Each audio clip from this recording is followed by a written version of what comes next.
Today we are going to start a new chapter in biology and the name of that chapter is body fluids and circulation. और आज के इस lecture में हम लोग discuss करने वाले हैं ब्लड और लिम्फ के बारे में, जिसको हम लोग टिश्यू फ्लूइड भी कहते हैं। स्टार्ट करते हैं तो एनसीईआरटी ये कहती है कि हम लोग पहले लर्न कर चुके कि सारे के सारे जो लिविंग सेल्स हैं इनको प्रोवाइड करना पड़ेगा, किससे? न्यूट्रिएंट्स इनको देने पड़ेंगे और ऑक्सीजन इनको देनी पड़ेगी। और एसेंशियल सब्सटेंसेस जो हैं इन दोनों चीज़ों के अलावा, मिनरल्स हो गए या कोई भी एटीपी वगैरह चीज़ है, वो भी हमें सेल को प्रोवाइड करना पड़ेगा।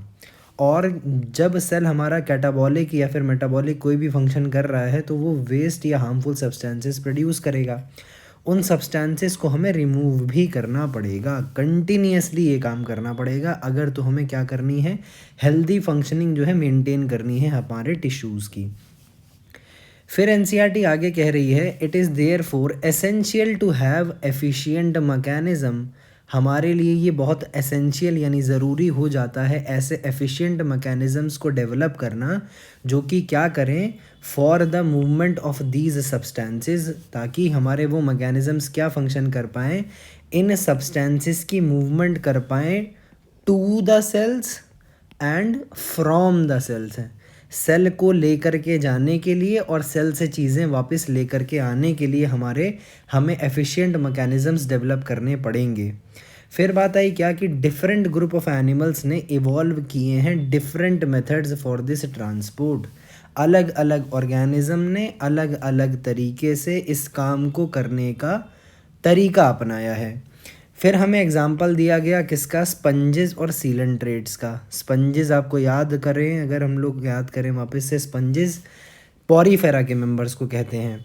सीलेंट्रेट्स हमारी पूरी खुद की एक वो है, फाइलम है सीलेंट्रेटा। तो ये बहुत सिंपल ऑर्गेनिजम्स की तरफ इशारा किया एनसीईआरटी ने कि पॉरीफेरेंस और सीलेंट्रेटा के मेंबर्स क्या करते हैं, सर्कुलेट करते हैं वाटर को, पानी को सर्कुलेट करते हैं फ्रॉम देयर सराउंडिंग्स। अपनी सराउंडिंग में से पानी उठाते हैं और उसको सर्कुलेट करते हैं थ्रू देयर बॉडी कैविटीज़। अपनी बॉडी कैविटीज़ के अंदर से उस पानी को सर्कुलेट कर लेते हैं ताकि क्या फैसिलिटेट हो पाए एक्सचेंज, किसके बीच में, सेल और वाटर के बीच में सब्सटेंसेस का एक्सचेंज फैसिलिटेट हो पाए। तो फिर से इसी पैराग्राफ को, इसी लाइन को हम लोग वापस एक बार समझें तो क्या कह रही है एनसीईआरटी कि सिंपल ऑर्गेनिजम्स जैसे कि पॉरीफेरेंस और सीलेंट्रेटा वालों ने क्या किया है, ये सर्कुलेट कर लेते हैं पानी को अपनी सराउंडिंग में से अपनी बॉडी कैविटीज़ के थ्रू। और ये जो पानी ये लोग सर्कुलेट कर लेते हैं ये फैसिलिटेट करता है इनके सेल्स को क्या करने, एक्सचेंज कर लेने के लिए इन सब्सटेंसेस को जो इन्हें लेना है या देना है। फिर बात आई क्या कि मोर कॉम्प्लेक्स ऑर्गेनिजम्स के केस में क्या हो रहा है, तो मोर कॉम्प्लेक्स ऑर्गेनिजम्स के केस में स्पेशल फ्लूइड्स यूज़ किए जा रहे हैं विदिन द बॉडीज़, उनकी बॉडीज़ के अंदर ही। यहाँ पे आप अपना ह्यूमंस का केस समझ लो तो स्पेशल फ्लूइड्स जैसे ब्लड हो गया और हमारा लिम्फ हो गया, ये हमारी बॉडी के अंदर ही होता है। ऐसे नहीं है कि हमारा ब्लड बाहर निकल के आ जाएगा, नहीं, वो ट्रांसपोर्ट करेगा तो नॉर्मल फंक्शनिंग में ब्लड जो है हमारे अंदर ही रहना चाहिए। अगर बाहर आ रहा है इसका मतलब कोई पैथोलॉजिक कंडीशन है, बीमारी या कोई चोट वगैरह हुई है।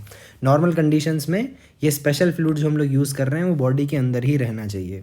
तो more complex organisms use special fluids within their bodies to transport such materials.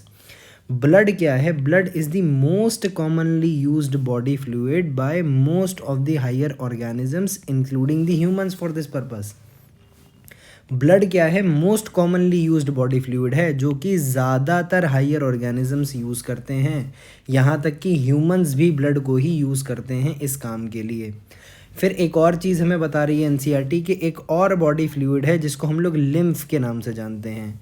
Lymph क्या करता है, ये भी हेल्प करता है ट्रांसपोर्ट करने में सर्टेन सब्सटेंसेस को, कुछ सब्सटेंसेस को।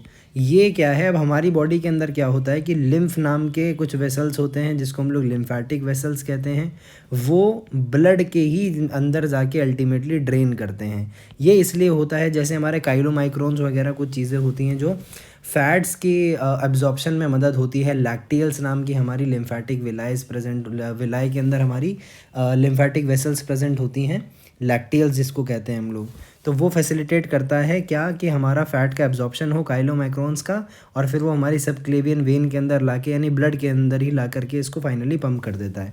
बहरहाल ये सब चीज़ें MBBS लेवल की हैं, आपको सिर्फ वही पढ़ना है जो NCERT में बता रखा है। NCERT क्या कह रही है कि ब्लड के अलावा भी एक और बॉडी का फ्लूइड है जिसको हम लोग लिम्फ कहते हैं, और ये भी कुछ कुछ सब्सटेंसेस के ट्रांसपोर्ट में मदद करता है। इस चैप्टर के अंदर आप क्या पढ़ोगे, about the composition and properties of blood and lymph के बारे में पढ़ोगे, और मैकेनिज़्म पढ़ोगे कि ये किस तरीके से ब्लड जो है हमारा सर्कुलेट होता है। सिर्फ सर्कुलेशन ऑफ ब्लड पढ़ना है आपने, लिम्फ का सर्कुलेशन आपने नहीं पढ़ना, ठीक है। ये सब जो है MBBS का पार्ट आएगा, तो जब MBBS में आएंगे तब आपको ये मुबारक कि आप इसको जाके पढ़िएगा।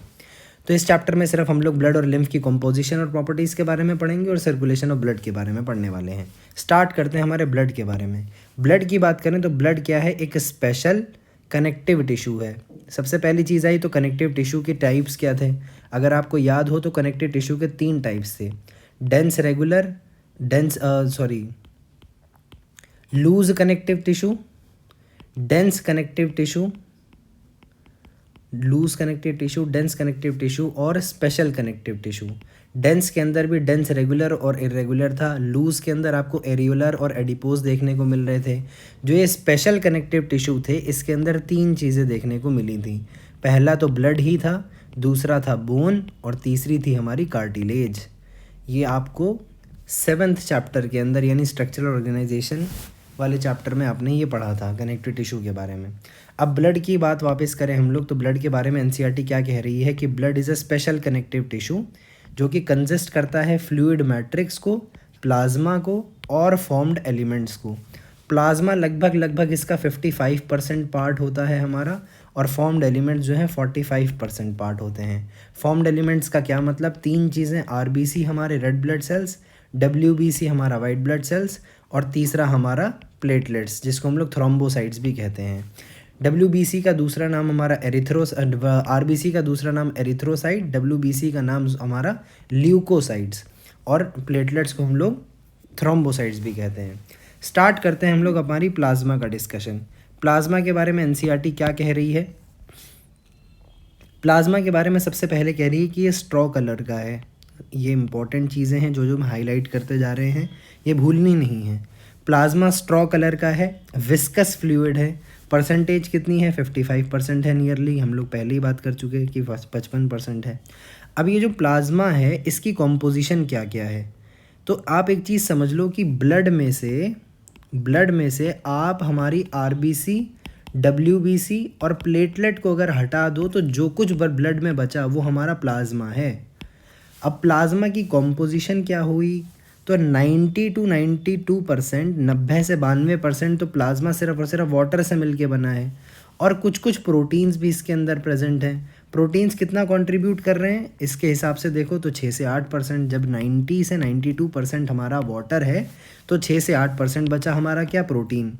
अब प्रोटीन के अंदर भी 3 मेजर प्रोटीन्स हैं, पहला है फाइब्रिनोजन, दूसरा ग्लोब्यूलिन्स और तीसरा एल्ब्यूमिन्स।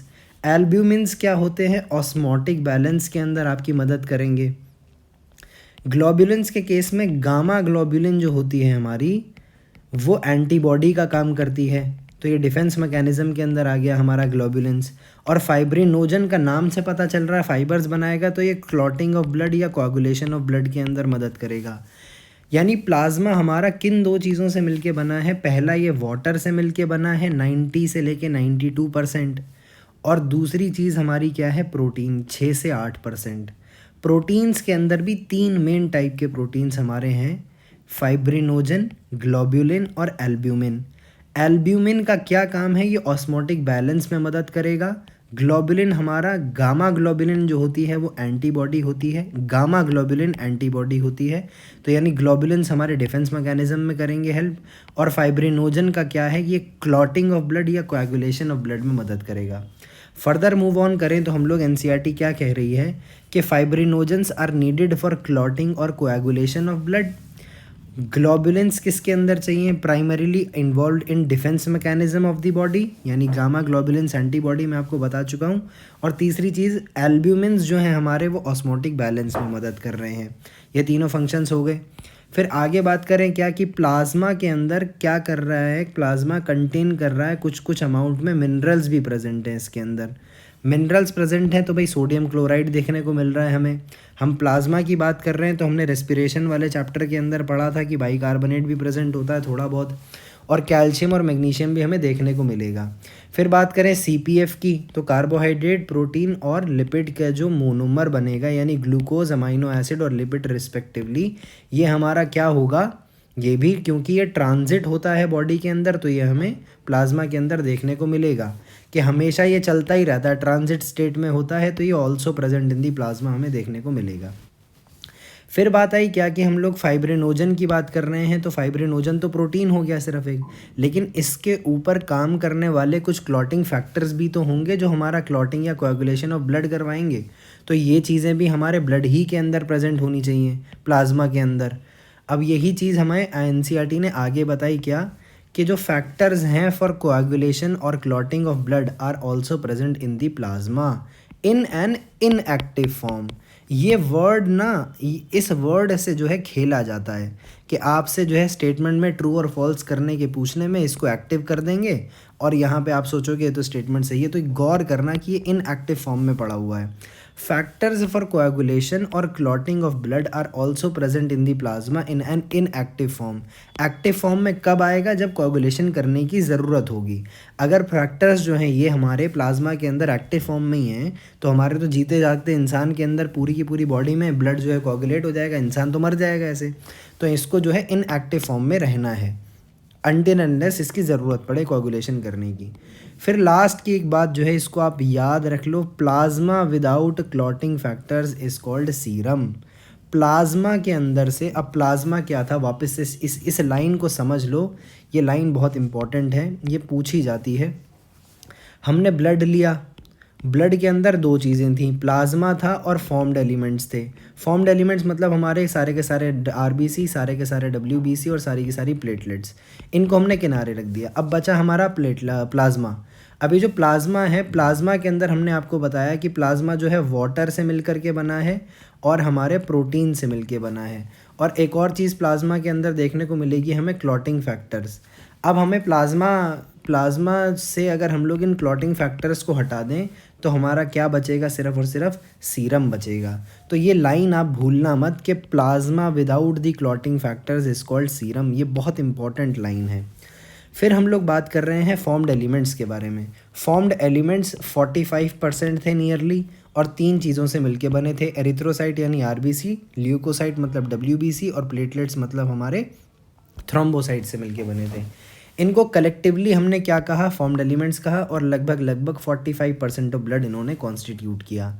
आगे बात करें हम लोग उससे पहले मैं आपको इनका नाम तो हमें पहले याद हो गया, एरिथ्रोसाइट या रेड ब्लड सेल इनको कहेंगे, ल्यूकोसाइट इनको हम लोग वाइट ब्लड सेल के नाम से बुलाएंगे, और तीसरी चीज़ क्या है हमारा थ्रोम्बोसाइट जिसको हम लोग प्लेटलेट्स कहते हैं। अब सबसे पहली चीज़ जो हमें याद करनी है वो इनका काउंट याद करना है कि ये कितने होते हैं गिनती के अंदर। तो काउंट क्या है, आरबीसी का आप याद रखो 5 मिलियन से लेके 5.5 मिलियन ऑफ आरबीसी पर एमएम क्यूब ऑफ ब्लड, पर मिलीमीटर क्यूब ऑफ ब्लड, ये हमारे 5 मिलियन से 5.5 मिलियन तक होगा। फिर ल्यूकोसाइट की बात करें तो ये 6000 से 8000 पर एमएम क्यूब ऑफ ब्लड है। तीसरी चीज़ हम लोग बात करें हमारी प्लेटलेट्स की तो ये कितनी है, 1.5 लाख से 3.5 लाख प्लेटलेट्स पर एमएम क्यूब ऑफ ब्लड है। ये हमारी गिनती हो गई इन तीनों चीज़ों की। फिर हम लोग फर्दर मूव ऑन करें, अब एरिथ्रोसाइट हम लोग स्टार्ट कर रहे हैं। एरिथ्रोसाइट स्टार्ट करें हम लोग तो कि ये क्या कह रहा है कि जो ये एरिथ्रोसाइट है यानी रेड ब्लड सेल है, ये मोस्ट अबंडेंट है of all the cells in the blood.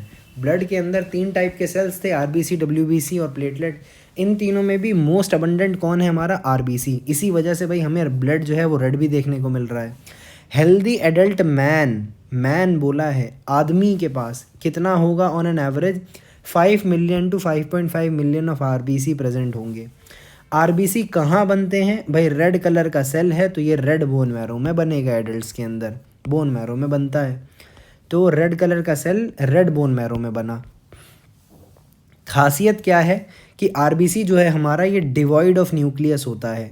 Devoid of nucleus क्यों होता है, ये बायोकेमिस्ट्री का पार्ट आ जाएगा आपकी, और ये फिर एमबीबीएस लेवल की चीज़ है। तो बस आप अपना बस इतना अभी डायरेक्ट याद रख लो कि आरबीसी के अंदर जो है न्यूक्लियस नहीं होता in most of the mammals. मैं बस यहाँ पे आपको एक एक्स्ट्रा बात ये बता दूँ कि जो कैमल है हमारा, ऊँट जिसको कहते हैं, उसके अंदर आरबीसी में न्यूक्लियस प्रेजेंट होता है। बहरहाल आपको सिर्फ ये याद रखना, ये भी एक्स्ट्रा ही है कि आरबीसी के अंदर जो है न्यूक्लियस नहीं होता मोस्ट ऑफ द मैमल्स के अंदर। और आरबीसी की शेप कैसी है, बाई कनकेव शेप है। ये हम लोग इस डायग्राम में देख भी सकते हैं, ये आरबीसी की बाई कनकेव शेप है। एक मिठाई आती है बालूशाही नाम की, आरबीसी कुछ कुछ उस मिठाई जैसा दिखता है। बहरहाल हम लोग आगे बात करें क्या कि इसका कैसा कलर है, नाम से पता चल रहा है रेड कलर का है, और रेड कलर का है तो इसके अंदर रेड कलर का आयरन कंटेनिंग कॉम्प्लेक्स प्रोटीन होगा जिसको हम लोग हीमोग्लोबिन के नाम से जानते हैं। तो हीमोग्लोबिन क्या है, सबसे पहली चीज़, हीमोग्लोबिन एक कॉम्प्लेक्स प्रोटीन है। किस कलर का है, रेड कलर का है। कौन सा मेटल प्रेजेंट है, आयरन मेटल प्रेजेंट है इसके अंदर, और इसीलिए इसका जो कलर है वो रेड आएगा, और रेड ब्लड सेल भी हम लोग इसको इसी वजह से कहेंगे। कंटेंट ऑफ हीमोग्लोबिन भी एक इम्पॉर्टेंट सवाल बनता है। तो 12 से 16 ग्राम जो होगा एक हेल्दी इंडिविजुअल के अंदर हमें हीमोग्लोबिन देखने को मिलेगा पर 100 ml ऑफ ब्लड में। हीमोग्लोबिन काउंट भी अगर आप करवाने जाते हो किसी लैब वगैरह में तो वो भी यही बताते हैं कि आपको 100 ml ब्लड के अंदर कितना 12 से 16 ग्राम के बीच में किसी की रेंज रहेगी। फिर बात आती है क्या कि these molecules play a significant role in transport of respiratory gases, यानी हीमोग्लोबिन जो है हमारा एक सिग्निफिकेंट रोल प्ले करता है रेस्पिरेटरी गैसेस के ट्रांसपोर्ट में। ये हम लोग रेस्पिरेशन वाले चैप्टर में पढ़ चुके हैं किस तरीके से ये ऑक्सी हीमोग्लोबिन और कार्ब अमीनो हीमोग्लोबिन की फॉर्मेशन करके हमारा transport of oxygen and carbon dioxide में मदद कर रहा था। फिर आरबीसी की लाइफ स्पैन की बात आई तो आरबीसी की लाइफ स्पैन कितनी है, 4 महीना है, यानी 120 दिन है। और उसके बाद जो है ये डिस्ट्रॉय कर दिए जाएंगे स्प्लीन के अंदर जिसको हम लोग ग्रेवयार्ड यानी कब्रिस्तान ऑफ आरबीसी भी कहते हैं। ये चीज़ भूलनी नहीं है। कितना लाइफ स्पैन है, 120 दिन, और कहाँ पे जाके डिस्ट्रॉय होगा, ये स्प्लीन के अंदर जिसको हम लोग ग्रेवयार्ड यानी कब्रिस्तान ऑफ आरबीसी भी कहेंगे। फिर दूसरी चीज़ आती है हमारा टॉपिक ल्यूकोसाइट यानी वाइट ब्लड सेल्स जिसको बोलेंगे हम लोग। वाइट ब्लड सेल वाइट क्यों है, क्योंकि इसके अंदर हमारा हीमोग्लोबिन नहीं होता, इसीलिए हम लोग इसको क्या कह रहे हैं कि ये कलरलेस है due to the lack of haemoglobin. कैसा है, न्यूक्लियस प्रेजेंट होगा, तो हाँ भाई न्यूक्लियस तो बिल्कुल प्रेजेंट होगा ही होगा इसके अंदर। न्यूक्लियस हमारे आरबीसी में नहीं था, डब्ल्यूबीसी में है, और ये रिलेटिवली लेसर इन नंबर हैं। ये हमें देखने से ही पता चल रहा है कि ये 6000 से 8000 हैं। वो कितना था, 5 से 5.5 मिलियन था, ये 5 मिलियन से 5.5 मिलियन था। अब ल्यूकोसाइट की जो लाइफ स्पैन है ये जनरली शॉर्ट लिव्ड होते हैं, जबकि आरबीसी क्या है, 4 महीने यानी 120 दिन तक जिंदा था। अब ये बात आ रही है टाइप्स ऑफ डब्ल्यूबीसी की। तो टाइप्स ऑफ डब्ल्यूबीसी को याद करने के लिए आप इस तरीके से ये 2 चीज़ें याद रखो, बेन जी और मोनोलिम आगरा। ए ग्रैन्युलोसाइट और ग्रैन्युलोसाइट कौन कौन होगा हमारा, बेजोफिल, इओसिनोफिल और न्यूट्रोफिल। और ए ग्रैन्युलोसाइट कौन कौन होगा हमारा, मोनोसाइट और लिम्फोसाइट। ग्रैन्युलोसाइट का मतलब क्या कि इनके अंदर आपको कुछ ना कुछ ग्रैन्यूल्स देखने को मिलेंगे, और ए ग्रैन्युलोसाइट का मतलब ये कि आपको ग्रैन्यूल्स देखने को नहीं मिलेंगे। अब बात आती है परसेंटेज की। ये तो हमने टाइप्स याद कर ली कि ग्रैन्युलोसाइट के अंदर ये 3 टाइप हैं और ए ग्रैन्युलोसाइट के अंदर मोनोलिम आगरा। अब बात आती है परसेंटेज की। तो भाई बेसोफिल के नाम से पता चल रहा है कि ये बेस पे है, तो ये कितना परसेंटेज होगा, 0.5 से 1% के आसपास होगा। फिर इसके बाद ये 3 में से ये दूसरे नंबर पे है, तो 2 से 3% हमारा इओसिनोफिल हो गया। न्यूट्रोफिल्स को याद रखना, ये मोस्ट अबंडेंट सेल हैं, 60 to 65% ये देखने को मिलेंगे। मोनोसाइट की बात करें तो मोनोसाइट हमारा जो है 6 से 8% होता है, और लिम्फोसाइट हमारे 2 टाइप के होते हैं, बी सेल्स और टी सेल्स। बी सेल्स हमारे ह्यूमरल इम्यूनिटी में देखने को मिलते हैं, टी सेल्स हमारे सेल मीडिएटेड इम्यूनिटी में देखने को मिलते हैं। और बा से 20 और ता से 30, टी से 30, बी से 20, टी से 30, तो 20 से 30 के बीच में यानी 20 से 25% हमारे लिम्फोसाइट्स देखने को मिलते हैं। ये सारी चीज़ इसी पैराग्राफ के अंदर बता रखी है। अच्छा एक चीज़ और कि M और N ये दोनों सेल्स जो हैं हमारे, ये क्या हैं, फैगोसिटिक सेल्स हैं हमारे। यानी हमारा मोनोसाइट्स और न्यूट्रोफिल्स हमारे फैगोसिटिक सेल्स हैं। ये चीज़ हम लोग अगर इधर ध्यान से गौर से देखें तो आरबीसी हमारा ये हो गया बाइकनकेव शेप का, प्लेटलेट्स हो गई हमारी 1.5 से 3.5 लाख हमें देखने को मिलती है।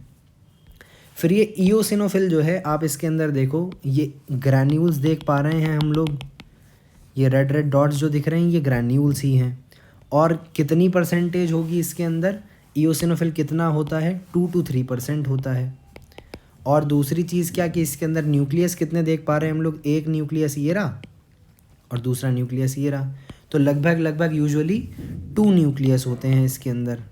फिर बात करें हम लोग बेसोफिल के बारे में, बेसोफिल को देखो अगर आप, तो पूरा का पूरा इसके अंदर जो है हर जगह ये ग्रैन्यूल्स भरे हुए हैं और ग्रैन्यूल्स ही पूरे के सेल्स के अंदर डिवाइडेड है, फैले हुए हैं।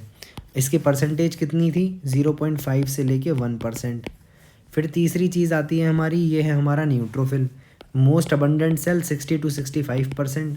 ग्रैन्यूलोसाइट ये भी है बेंजी, तो इसके अंदर भी आप ग्रैन्यूल्स देख पा रहे हो, ग्रैन्यूल्स बहुत इजीली विजिबल हैं। इसके अंदर न्यूक्लियस कितने हैं, 1, 2 और 3 न्यूक्लियस, 3 न्यूक्लियस प्रेजेंट हैं, तो मोर दैन 2 न्यूक्लियस होते हैं इसके अंदर। यूजुअली 3 न्यूक्लियस हमें देखने को मिलेंगे न्यूट्रोफिल्स के अंदर। फिर बात आई हमारे ए ग्रैन्यूलोसाइट्स की। ए ग्रैन्यूलोसाइट का मतलब मोनोसाइट और लिम्फोसाइट। अब मोनोसाइट और लिम्फोसाइट के अंदर देखो तो कोई भी ग्रैन्यूल आपको देखने को नहीं मिल रहा है, कहीं से कहीं तक भी कोई ग्रैन्यूल नहीं है, और ये दिखने में भी एक जैसे से ही हैं। अब बस आप ये देखो कि जो टी लिम्फोसाइट है इसके अंदर न्यूक्लियस पूरे के पूरे में भरा हुआ है, इसके अंदर किडनी शेप का, बीन शेप का न्यूक्लियस है, इसमें एक साइड में पड़ा हुआ है बी सेल में। और मोनोसाइट की बात करें तो इसकी परसेंटेज कितनी थी हमारी, 6 to 8% है। और एक और बात कि सारे के सारे सेल्स में मोनोसाइट का साइज़ जो होता है इसका मैक्सिमम होता है, सबसे बड़ा सेल हमारा मोनोसाइट होता है। फिर ये टी लिम्फोसाइट और बी लिम्फोसाइट, लिम्फोसाइट की कितनी थी, 20 से 25% थी, बी से 20 और टी से 30 के बीच में, तो 20 से 25 हमारी परसेंटेज हो गई हमारे लिम्फोसाइट्स की। ये था हमारा सेल्स का डिस्कशन। अब हम लोग डायरेक्टली एनसीईआरटी रीड करें तो एनसीईआरटी क्या कह रही है कि we have 2 main categories of WBC. क्या क्या होती है, ग्रैन्यूलोसाइट्स और ए ग्रैन्यूलोसाइट्स। ग्रैन्यूलोसाइट्स के अंदर क्या क्या हैं, बेंजी, बेसोफिल, इओसिनोफिल और न्यूट्रोफिल, ये डिफरेंट टाइप ऑफ ग्रैन्यूलोसाइट्स हैं, ठीक है। उसके बाद लिम्फोसाइट और मोनोसाइट जो है हमारा, ये क्या है, ये ए ग्रैन्यूलोसाइट में आता है। फिर परसेंटेज की बात करें तो न्यूट्रोफिल कैसा है हमारा, न्यूट्रोफिल जो है मोस्ट अबंडेंट सेल है, कितनी परसेंटेज है इसकी, 60 to 65% है। और बेसोफिल जो है हमारा, ये लीस्ट है, बेस पे है बिल्कुल, तो ये 0.5 से 1% हो गया। न्यूट्रोफिल और मोनोफिल्स जो होते हैं हमारे, ये क्या है, हमारे फेगोसिटिक सेल्स हैं, ये हम लोग बात कर चुके। ये क्या करेंगे, डिस्ट्रॉय करेंगे फॉरेन ऑर्गेनिजम्स को जो कि बॉडी के अंदर एंटर कर रहे हैं। और मोनोसाइट की परसेंटेज कितनी है, 6 to 8%, भी एनसीईआरटी ने हमें यही बताया। फिर बात करें हम लोग बेसोफिल्स का, तो बेसोफिल्स जो हैं, जो कि रेयरेस्ट ऑफ द सेल्स हैं, 0.5 से 1%। इनका काम क्या है, तो मेन ये 3 चीज़ें सेक्रीट करते हैं, हिस्टामिन, सेरोटोनिन और हिपैरिन। और तीसरी चीज़ क्या, दूसरी चीज़ मतलब, पहला काम ये इन 3 केमिकल्स को सेक्रीट करना, हिस्टामिन, सेरोटोनिन और हिपैरिन। और दूसरी चीज़ क्या कि ये इन्फ्लेमेटरी रिएक्शंस के अंदर इन्वॉल्व होते हैं। बेसोफिल के 2 काम, पहला इन 3 चीज़ों को सेक्रीट करना, हिस्टामिन, सेरोटोनिन और हिपैरिन को, और दूसरा इन्फ्लेमेटरी रिएक्शंस के अंदर इन्वॉल्व होना। जो हमारा इओसिनोफिल है, इओसिनोफिल जो है हमारा, ये 2 से 3% होता है। इसके 2 काम हैं, पहला क्या कि ये जो है रेजिस्ट करेगा इन्फेक्शंस को, और दूसरा कि ये एलर्जिक रिएक्शंस के अंदर इन्वॉल्व होगा। तो एलर्जिक रिएक्शंस के अंदर कौन इन्वॉल्व हो रहा है, हमारा इओसिनोफिल, और इओसिनोफिल दूसरा क्या कर रहा है, इन्फेक्शन को रेजिस्ट कर रहा है। बेसोफिल के क्या 2 काम थे, इन 3 केमिकल्स का सिंथेसिस और इन्फ्लेमेटरी रिएक्शंस के अंदर इन्वॉल्व हो जाना। फिर हम लोग बात कर रहे हैं हमारे लिम्फोसाइट्स की, तो लिम्फोसाइट नाम से पता चल रहा है किसके अंदर प्रेजेंट होंगे, लिम्फ जो हमारा टिश्यू फ्लूइड है उसके अंदर हमें लिम्फोसाइट्स देखने को मिलेंगे। इनका काम क्या होता है, ये 2 तरीके के होते हैं, बी सेल और टी सेल, बी सेल और टी सेल। बी सेल क्या करवाता है, ह्यूमरल इम्यूनिटी यानी एंटीबॉडी को बनाता है, और टी सेल हमारा सेल मीडिएटेड इम्यूनिटी में मदद करता है। लिम्फोसाइट 20 से 25% है, मेजर 2 टाइप के हैं, बी और टी टाइप के। बी और टी जो है दोनों के दोनों immune responses of the body के अंदर रिस्पॉन्सिबल होंगे। फिर फाइनली हम लोग बात कर रहे हैं हमारे प्लेटलेट्स के बारे में। प्लेटलेट्स को हम लोग थ्रोम्बोसाइट कहते हैं। बहुत बहुत इम्पॉर्टेंट चीज़ क्या है कि ये सेल फ्रैगमेंट्स हैं, सेल्स नहीं हैं, सेल फ्रैगमेंट्स हैं। कौन? प्लेटलेट हमारी सेल फ्रैगमेंट है जो कि किससे बनी है? मेगाकारियोसाइट से बनी है। और मेगाकारियोसाइट कहाँ प्रेजेंट होता है? बोन मैरो के अंदर प्रेजेंट होगा।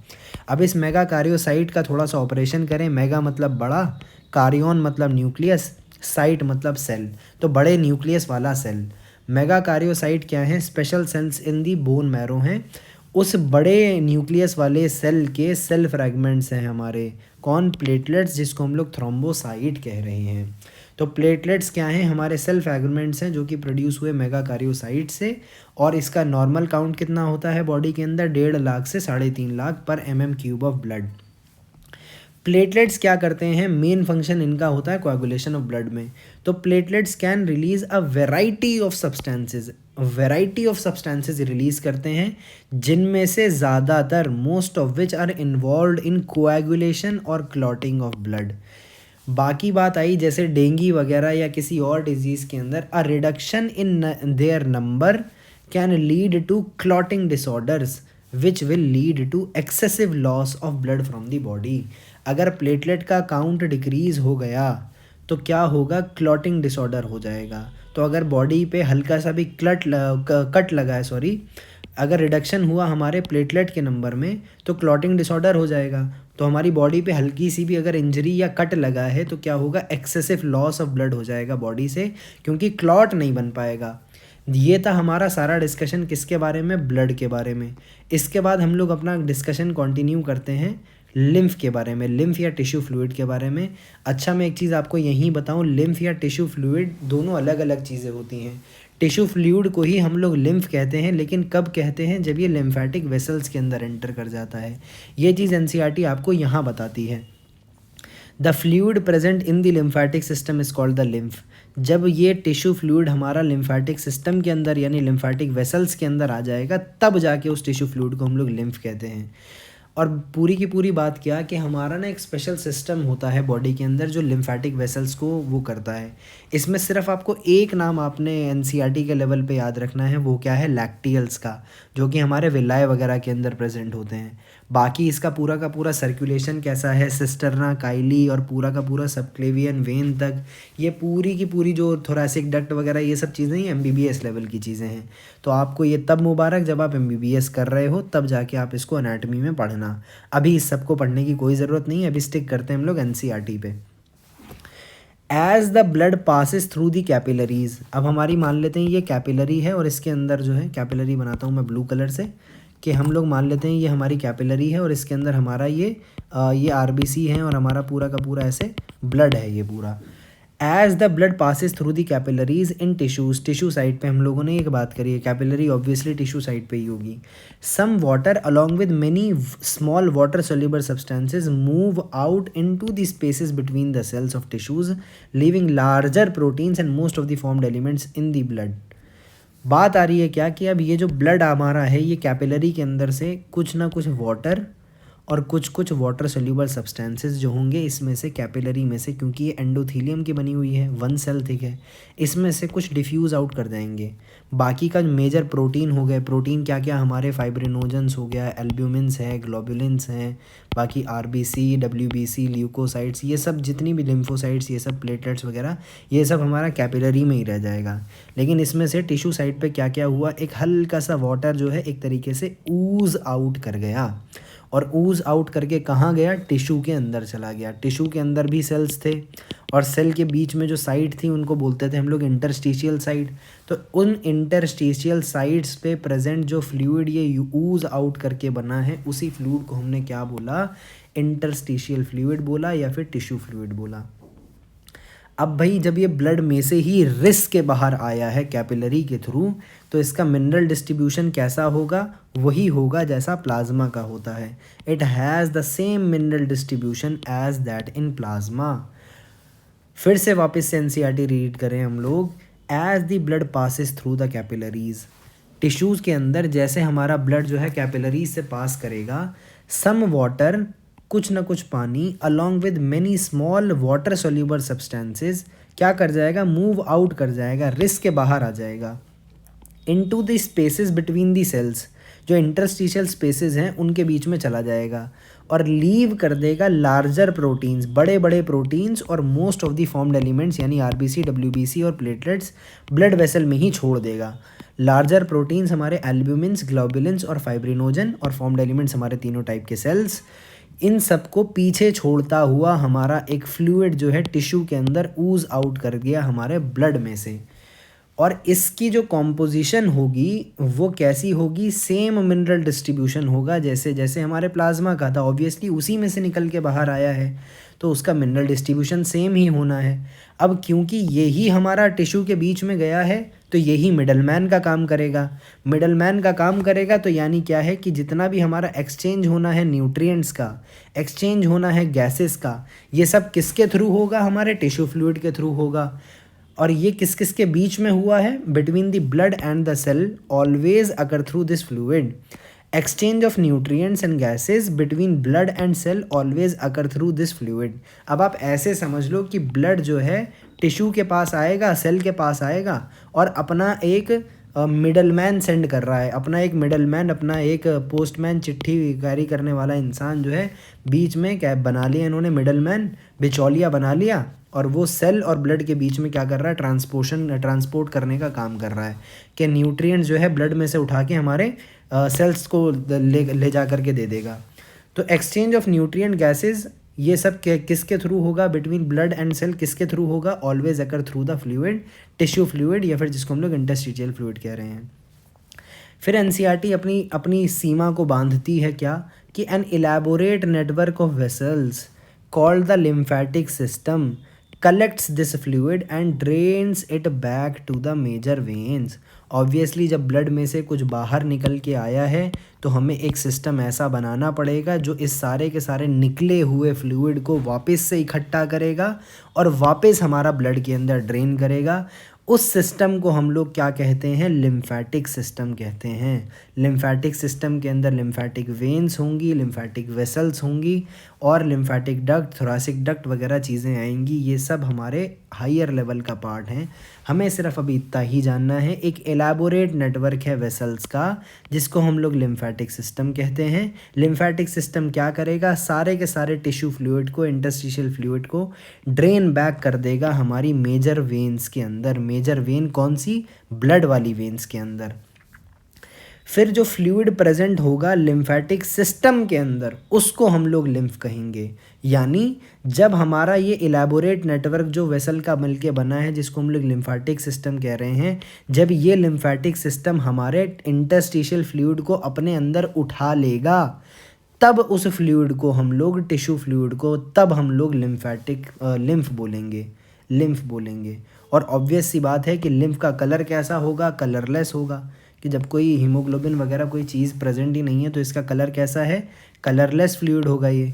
इसके अंदर क्या क्या प्रेजेंट होंगे, नाम से लिम्फ है तो लिम्फोसाइट इसी के अंदर प्रेजेंट होंगे, स्पेशलाइज्ड लिम्फोसाइट प्रेजेंट होंगे। और लिम्फोसाइट का फंक्शन क्या था, हम लोग पहले ही पढ़ चुके हैं, क्या इम्यून रिस्पॉन्सेस के अंदर रिस्पॉन्सिबल होते हैं ये हमारे लिम्फोसाइट्स, तो वो भी हमें यहीं देखने को मिला।